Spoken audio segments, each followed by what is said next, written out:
जय श्री राधे कृष्ण। आप सभी का आपके अपने YouTube channel VK Mishra present में बहुत बहुत स्वागत है। आइए सुनते हैं श्री सत्यनारायण व्रत की कथा। जो भी भक्त प्रत्येक पूर्णिमा पर भगवान सत्यनारायण की पूजा करते हैं, कथा श्रवण करते हैं, तो उनके सभी प्रकार के दुख और कष्ट दूर होते हैं। पुत्र, धन, सुख, समृद्धि आदि की प्राप्ति होती है तथा भगवान सत्यनारायण की कृपा से सभी प्रकार के मनोरथ की सिद्धि होती है। तो आइए सुनते हैं श्री सत्यनारायण व्रत की कथा।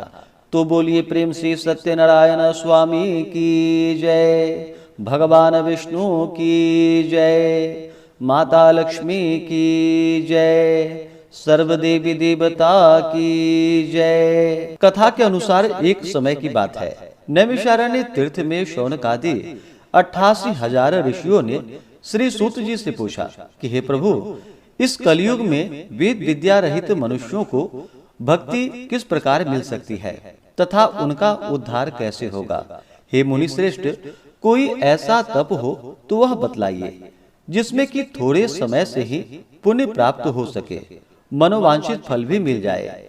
इस प्रकार की कथा सुनने की हम इच्छा रखते हैं।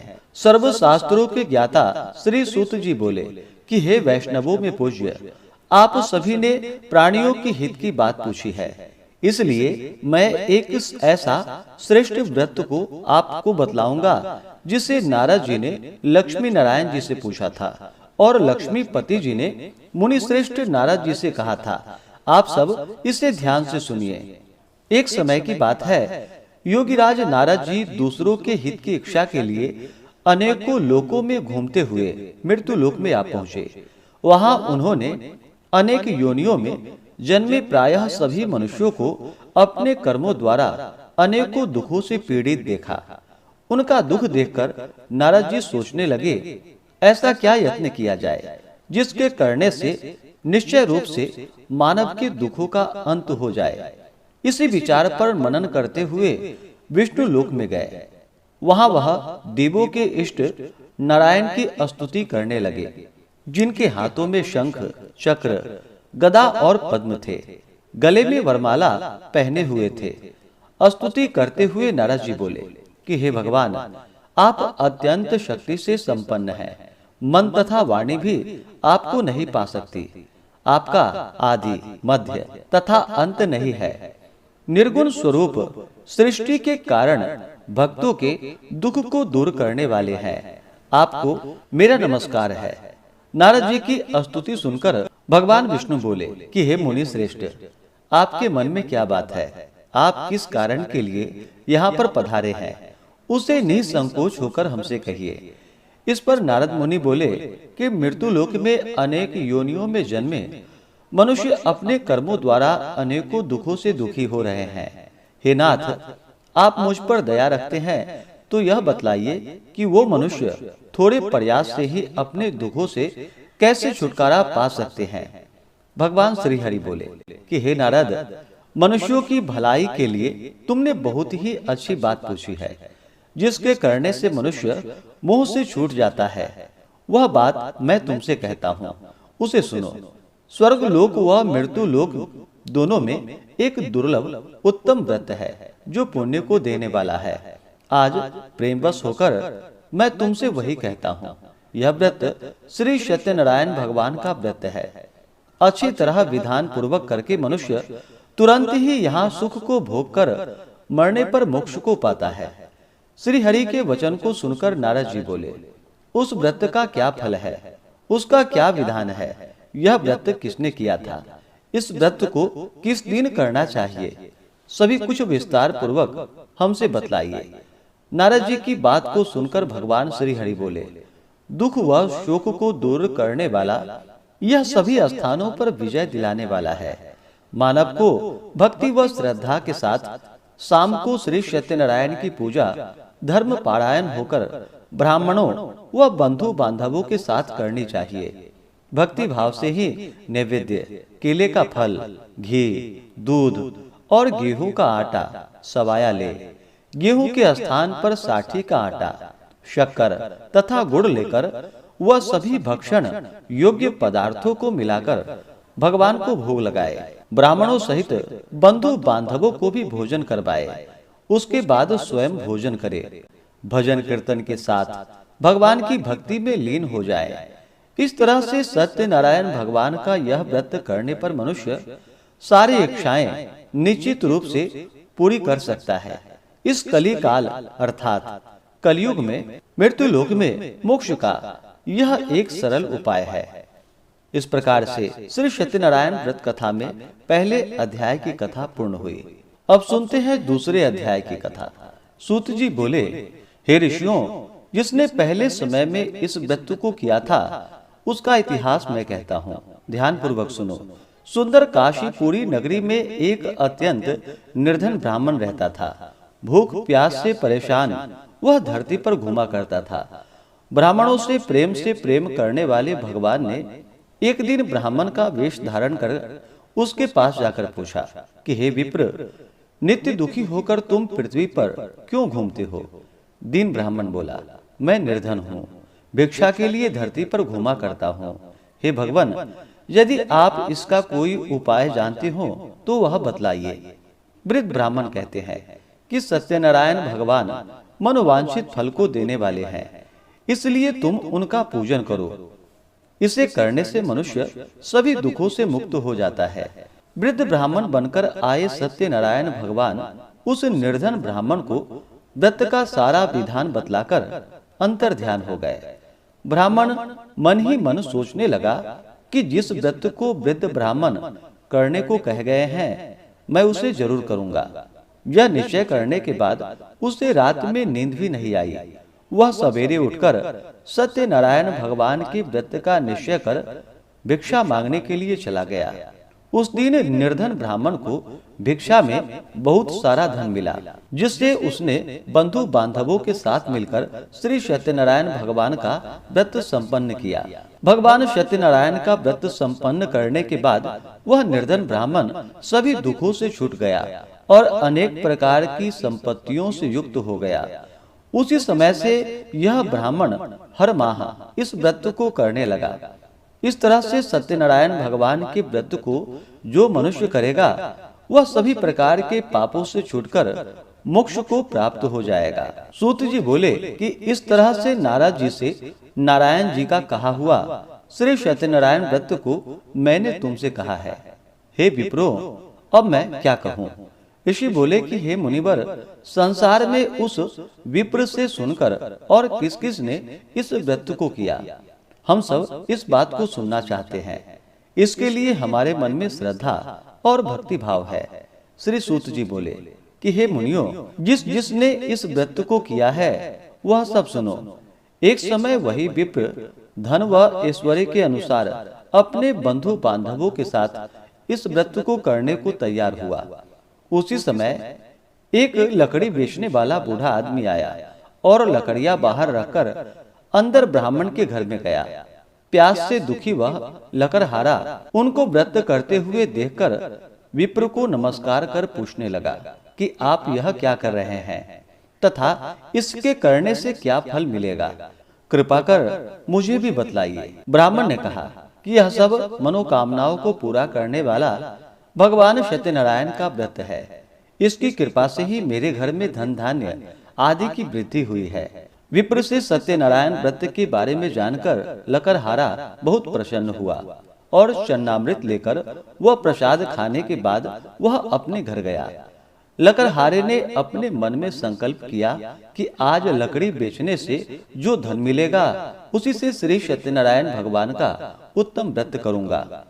मन में इस प्रकार विचार को लेकर के वह लकड़हारा सिर पर लकड़ियां रखकर उस नगर में बेचने के लिए गया जहां पर कि धनी लोग रहते थे।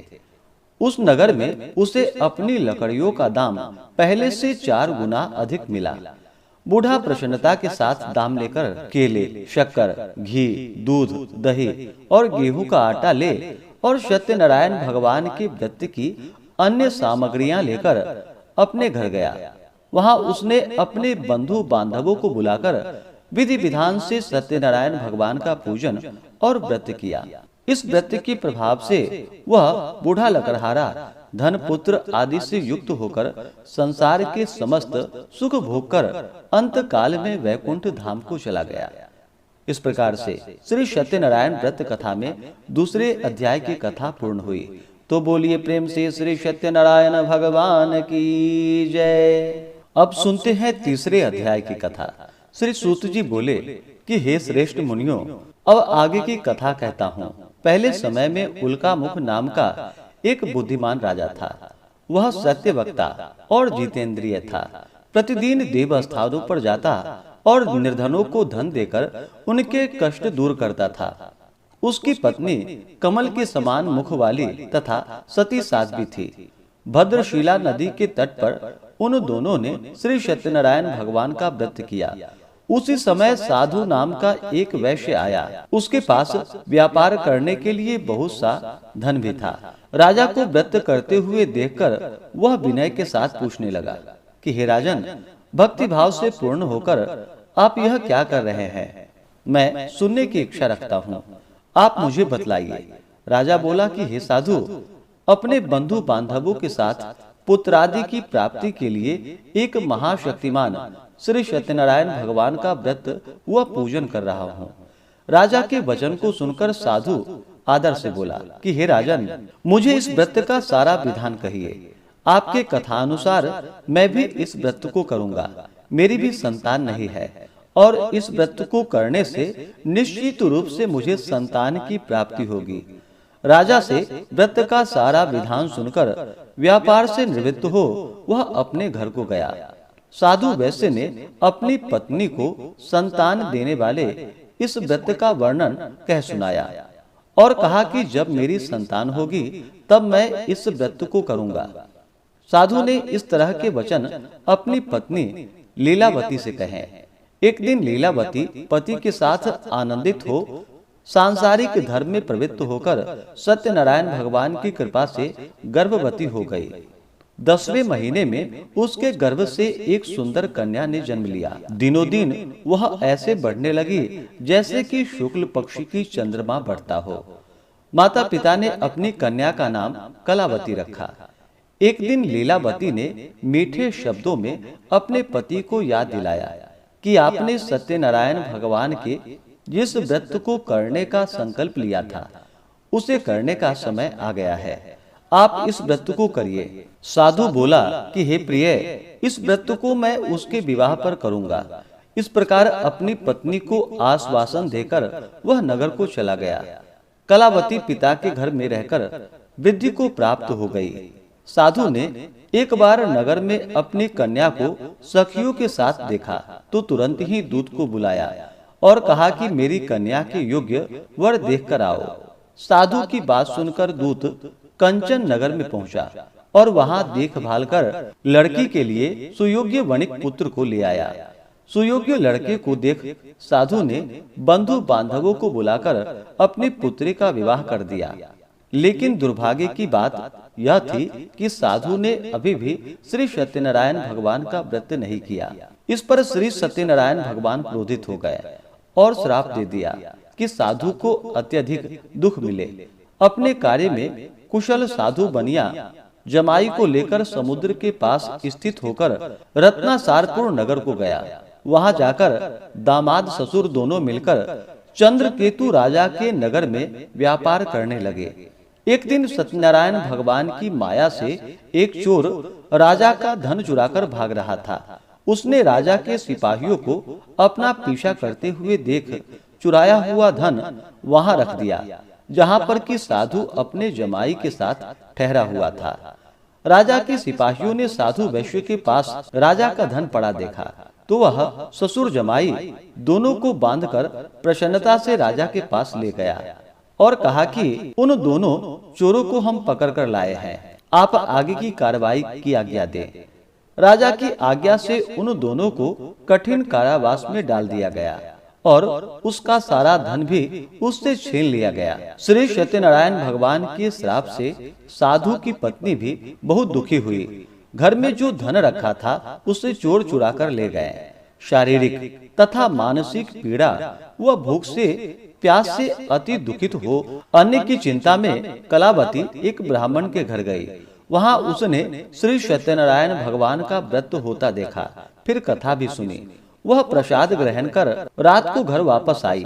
माता ने कलावती से पूछा कि हे पुत्री, अब तुम कहाँ थी, तेरे मन में क्या है? कलावती ने अपनी माता से कहा कि हे माता, मैंने एक ब्राह्मण के घर में श्री सत्यनारायण भगवान का व्रत देखा है। कन्या के वचन को सुनकर लीलावती भगवान के पूजन के लिए तैयारी करने लगी।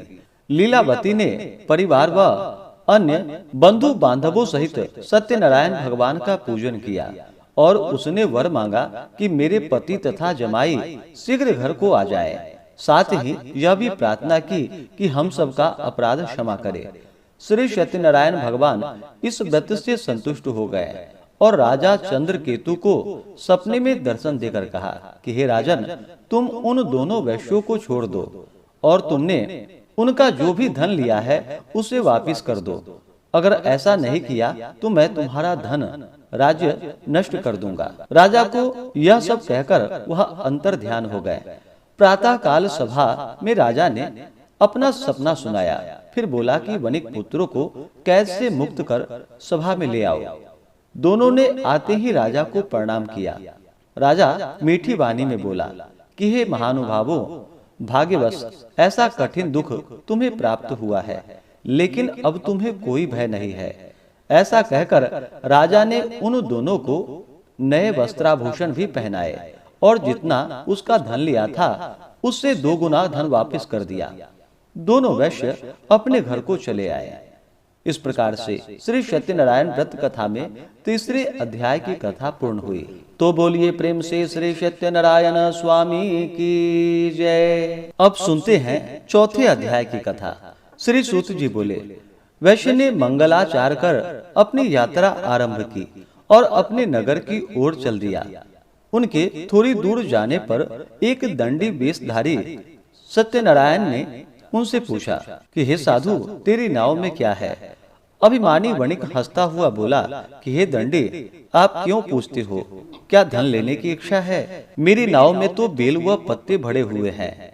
वैश्य के कठोर वचन को सुनकर भगवान बोले, तुम्हारा वचन सत्य हो। दंडी ऐसे वचन को कहकर वहां से दूर चले गए। कुछ दूर जाकर समुद्र के किनारे बैठ गए। दंडी के जाने के बाद साधु वैश्य ने नित्य क्रिया के पश्चात नाव को ऊंचा उठा हुआ देखकर अचंभा किया और नाव में बेल व पत्ते आदि को देखकर वह मूर्छित होकर जमीन पर गिर पड़ा। मूर्छा खुलने पर वह अत्यंत शोक में डूब गया। तब उसका दामाद बोला कि आप शोक न मनाए, यह दंडी का श्राप है, इसलिए हमें उनकी शरण में जाना चाहिए, तभी हमारी मनोकामना पूरी होगी। दामाद की बात को सुनकर वह दंडी के पास पहुंचा और अत्यंत भक्ति भाव से नमस्कार करके बोला, मैंने आपसे जो जो असत्य वचन कहे थे उसके लिए मुझे क्षमा कर दे। ऐसा कहकर महान शोकातुर होकर वह रोने लगा। तब दंडी भगवान बोले कि हे वणिक पुत्र, मेरी आज्ञा से बार बार तुम्हें दुख प्राप्त हुआ है, तू मेरी पूजा से विमुख हुआ है। साधु बोला कि हे भगवान, आपकी माया से ब्रह्मा आदि देवता भी आपके रूप को नहीं जान सकते, तब मैं अज्ञानी कैसे जान सकता हूँ? आप प्रसन्न होइए। अब मैं सामर्थ्य के अनुसार आपकी पूजा करूंगा, मेरी रक्षा कीजिए और पहले के समान नौका में धन भर दीजिए। साधु वैश्य के भक्ति पूर्वक वचन को सुनकर भगवान प्रसन्न हो गए और उसकी इच्छानुसार वरदान देकर अंतर ध्यान हो गए। ससुर जमाई जब नाव पर आए तो नाव धन से भरी हुई थी। फिर वहीं अपने अन्य साथियों के साथ सत्यनारायण भगवान का पूजन कर अपने नगर को चल दिया। जब नगर के नजदीक पहुँचे तो दूत को घर पर खबर करने के लिए भेज दिया। दूत साधु की पत्नी को प्रणाम कर कहता है कि मालिक अपने दामाद सहित नगर के निकट आ गए हैं। दूत की बात को सुनकर साधु की पत्नी बड़े हर्ष के साथ सत्यनारायण भगवान का पूजन कर अपनी पुत्री कलावती से कहा कि मैं अपने पति के दर्शन को जाती हूँ, तू कार्य पूर्ण कर शीघ्र आ जाना। माता के ऐसे वचन को सुनकर कलावती जल्दी में प्रसाद छोड़कर अपने पति के पास चली गई। प्रसाद की अवज्ञा के कारण श्री सत्यनारायण भगवान रुष्ट हो गए और नाव सहित उसके पति को पानी में डुबो दिया। कलावती अपने पति को वहां न पाकर रोती हुई जमीन पर गिर गई।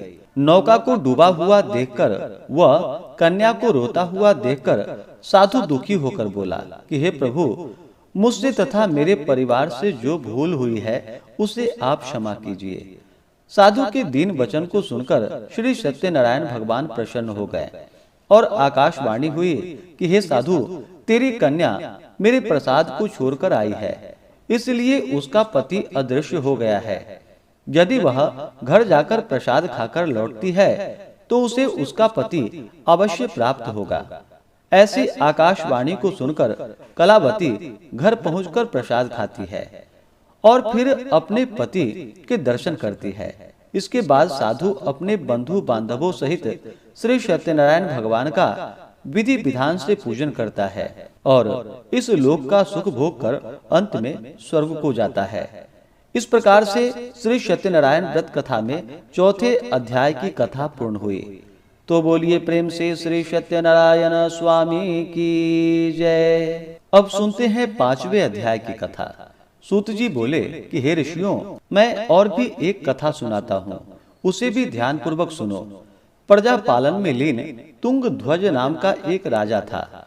उसने भी भगवान का प्रसाद त्याग कर बहुत दुख पाया। एक बार वन में जाकर वन्य के पशुओं को मारकर वह बड़ के पेड़ के नीचे आया। वहां उसने ग्वालों को भक्ति भाव से अपने बंधुओं सहित सत्यनारायण भगवान का पूजन करते हुए देखा।